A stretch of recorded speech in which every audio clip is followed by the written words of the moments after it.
اب یہاں ایک سوال پیدا ہوتا ہے کہ ہم بھی اللہ کو پکارتے ہیں، دعا مانگتے ہیں، لیکن ہماری دعائیں تو ایسے پوری نہیں ہوتی. تو دعائیں پوری کیوں نہیں ہوتی، دعائیں قبول کیوں نہیں ہوتی؟ اس کی وجوہات ہیں. وہ وجوہات اگر آپ سمجھ لیں گے تو پھر آپ اس طریقے سے دعا مانگیں گے کہ دعائیں سیدھی قبول ہوں گی. دعائیں قبول نہ ہونے کی ایک بنیادی وجہ کہ انسان اپنے گناہوں سے توبہ نہیں کرتا، اور اللہ پھر اس کی دعا کو قبول ہی نہیں کرتے.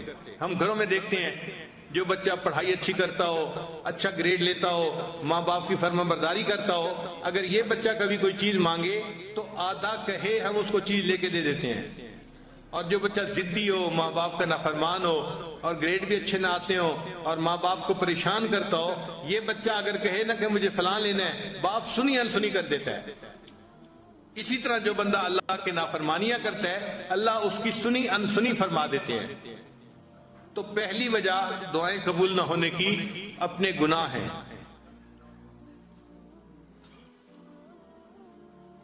ایک مرتبہ بنی اسرائیل نے حضرت موسیٰ علیہ السلام سے کہا کہ اللہ کے کلیم، بارش نہیں ہو رہی اور پانی کی بڑی ضرورت ہے، آپ اللہ سے دعا مانگیے کہ بارش ہو جائے.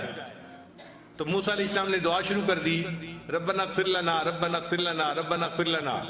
تو بنی اسرائیل بڑے حیران کہ ہم نے کہا تھا بارش کی دعا مانگے اور موسیٰ علیہ السلام ربنا اغفر لنا لگائے ہوئے ہیں. تو پوچھا اے پیغمبر اسلام، آپ یہ دعا کیوں مانگ رہے ہیں؟ انہوں نے فرمایا اس لیے کہ جب اللہ تعالیٰ کسی بندے کی بخشش فرما دیتے ہیں تو اس کی تمام مرادوں کو بھی پورا فرما دیتے ہیں. تو ہمارے گناہوں کو جب اللہ معاف کریں گے تو ہماری تمام مرادوں کو بھی اللہ پورا فرما دیں گے. تو دعائیں قبول نہ ہونے کی پہلی وجہ انسان کے گناہ ہیں.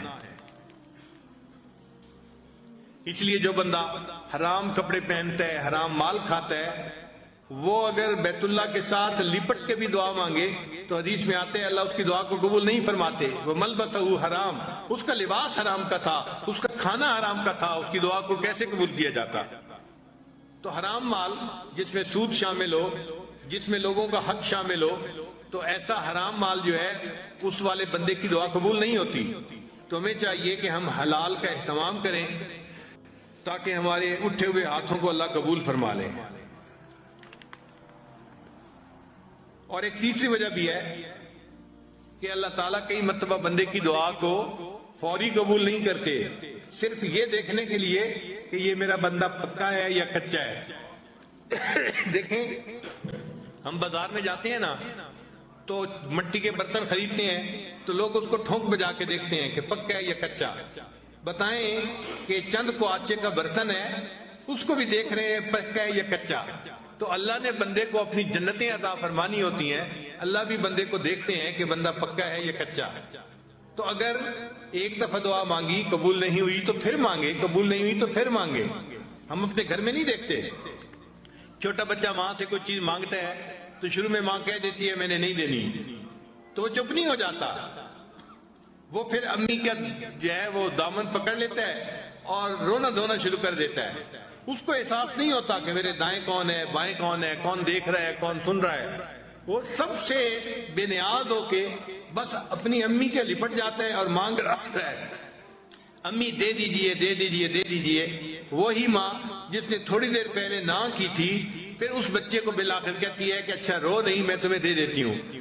تو جس طرح بچہ رونا دھونا کرتا ہے ماں فیصلہ بدل دیتی ہے، بندہ جب اللہ کے دربار پہ آ کے رونا دھونا کرتا ہے اللہ تعالیٰ بھی اپنے فیصلے کو بدل دیتے ہیں اور بندے کی دعا کو قبول فرما لیتے ہیں.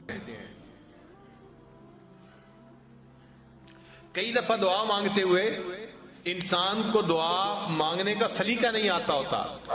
ہم دعا ایسے مانگتے ہیں جیسے کسی کو کام ذمہ لگا رہے ہوتے ہیں.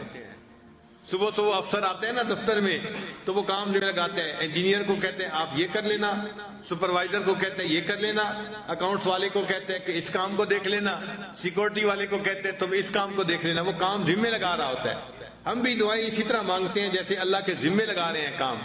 یا اللہ میری بیٹی کو رشتہ مل جائے، بیٹے کو جاب مل جائے، میری بیوی کی بیماری درست ہو جائے. ہم اللہ کو کام ذمہ لگا رہے ہوتے ہیں، اس کو دعا نہیں کہتے. تو اللہ کو کام نہ بتائیں، کام ذمہ نہ لگائیں. اللہ تعالیٰ کائنات کے مالک ہیں، ان کے سامنے عاجزی سے مانگنا پڑتا ہے، اور عاجزی سے مانگنا ایک ڈیفرنٹ چیز ہے۔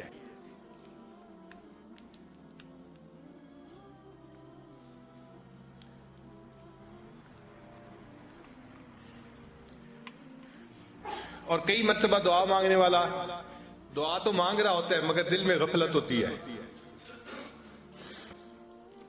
دل میں غفلت ہوتی ہے، اور دل کی غفلت کی وجہ سے اللہ اس کی دعا کو قبول نہیں کرتے۔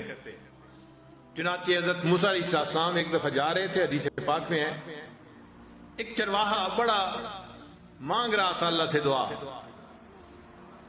تو حضرت موسیٰ علیہ السلام نے دیکھا کہ وہ رو بھی رہا ہے، دعا بھی مانگ رہا ہے، تو حضرت موسیٰ علیہ السلام نے اللہ تعالیٰ سے فریاد کی کہ اے اللہ، آپ کا بندہ ہے، آپ کے سامنے آہوزاری بھی کر رہا ہے اور دعا بھی مانگ رہا ہے، اور آپ دعا کو قبول نہیں فرما رہے۔ تو رب کریم نے جواب دیا کہ اے میرے پیارے موسیٰ علیہ السلام، یہ دعا تو مجھ سے مانگ رہا ہے مگر اس کا دل غیر میں اٹکا ہوا ہے، اس کا دل کسی اور میں اٹکا ہوا ہے، جب تک دل ادھر سے چھوٹے گا نہیں میں اس کی دعا کو قبول نہیں کروں گا، کہ دل تو میرا گھر ہے نا، تو بجائے اس کے کہ دل میں مجھے بساتا، اس نے دل میں کسی مخلوق کو گھسا لیا ہے، اس لیے دعا قبول نہیں ہوتی۔ تو حضرت موسیٰ علیہ السلام نے چرواہے کو بتایا، چرواہے نے اس سے توبہ کی اور اللہ نے اس کی دعا کو قبول فرما لیا۔ اب ہماری دعا کی قبولیت کئی مرتبہ یہ بھی ہوتی ہے دیر اس میں کہ دل اٹکا ہوا ہوتا ہے۔ نوجوان لوگ ہیں، کسی کا دل اے میں اٹکا ہوا ہے، کسی کا دل بی میں اٹکا ہوا ہے، کسی کا دل سی میں اٹکا ہوا ہے، تو جب دل غیر میں اٹکا ہوا ہو تو پھر اللہ تعالیٰ اس کی طرف توجہ نہیں فرماتے کہ تم نے میرے گھر پر غیر کو قبضہ دے دیا اور غیر کو گھسا لیا، میں تمہاری بات ہی نہیں سنتا۔ تو ہمیں چاہیے کہ ہم اپنے دل کو اللہ کے لیے خالص کر کے پھر اللہ سے دعا مانگیں۔ اور کئی مرتبہ ایسے بھی ہوتا ہے کہ انسان دعا مانگتا ہے اور دل میں شیطان وسوسہ ڈال رہا ہوتا ہے کہ تیری دعا قبول نہیں ہونی، تو بڑا ہی گناہگار ہے، بڑا ہی خطا کار ہے، تیری دعا کہاں قبول ہونی ہے، تو جتنے پانی میں ہے وہ تو جانتا ہے۔ تو شیطان کے اس وسوسے کی وجہ سے بندہ سمجھتا ہے کہ میری دعا قبول نہیں ہونی، تو جب یہ گمان کرتا ہے کہ قبول نہیں ہونی تو دعا قبول نہیں ہوتی۔ اب ایسا وسوسہ اگر شیطان دل میں ڈالے تو شیطان کے اس وسوسے کو رد کریں۔ شیطان دل میں ڈالے گا تیری دعا قبول نہیں ہوگی، آپ اپنے دل کو سمجھائیں کہ آج کی رات جس مجمع میں میں آپ پہنچا ہوں یہاں تو میری دعا ضرور قبول ہوگی، ضرور یہ جواب دیں آگے سے۔ آپ غور کریں کہ اللہ نے شیطان کی دعا کو قبول کر لیا تھا جبکہ شیطان نے سجدہ نہیں کیا تھا، اور یہاں جتنے لوگ بیٹھے ہیں یہ تو عشاء اور تراویح کے کتنے سجدے کر چکے ہیں، اتنے سجدے کرنے کے بعد اگر یہ دعا مانگیں گے تو ان کی دعا کیوں نہیں قبول ہوگی؟ تو شیطان بدبخت کو جواب دے کہ مردود تو نے تو سجدہ نہیں کیا تھا، اللہ نے پھر بھی تیری دعا کو قبول کر لیا، میں تو اتنے سجدے کر کے اللہ کے گھر میں بیٹھا ہوں، میری دعا اللہ قبول کیوں نہیں کریں گے؟